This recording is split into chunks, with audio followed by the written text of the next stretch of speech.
Autoritetet turke arrestuan mëngjesin e kësaj të mërkure kryetarin e Bashkisë së Stambollit Ekrem İmamoğlu, i cili konsiderohet rivali kryesor i presidentit të Turqisë, Recep Tayyip Erdogan.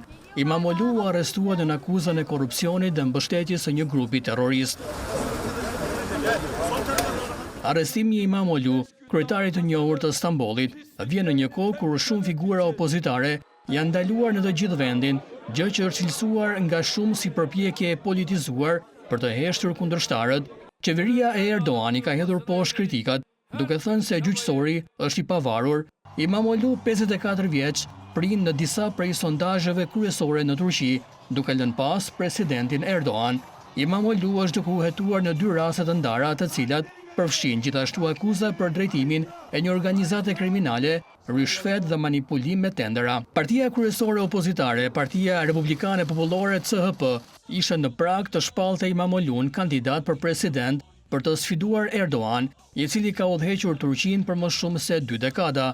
Zgjedhjet e ardhshme janë planifikuar për vitin 2028, por Erdogan e ka arritur kufirin e lejuar prej 2 mandatesh si president, pasi më parë ka shërbyer si kryeministër.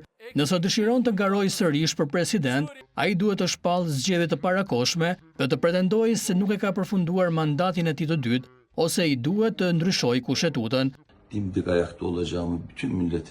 Në një video të publikuar në rrjetet sociale pak përpara arrestimit, İmamoğlu tha se nuk do të dorëzohet dhe se do të vazhdojë të qëndrojë pa lëkundur përballë Trysnisë. Sipas një komunikate nga zyra e prokurorit të Stambollit për hetimin e parë, gjithsej 100 njerëz, përfshirë gazetarë dhe biznesmen, dyshohet se janë përfshirë në aktivitete kriminale të lidhura me tendera të caktuar të lëshuar nga Bashkia e Stambollit. Arrestimi i İmamoğlu ndodhi një ditë pasi Universiteti i Stambollit shfuqizoi diplomën e tij, vendimi i cili nëse konfirmohet, do të pengonte atë të garojë në zgjedhjet presidenciale.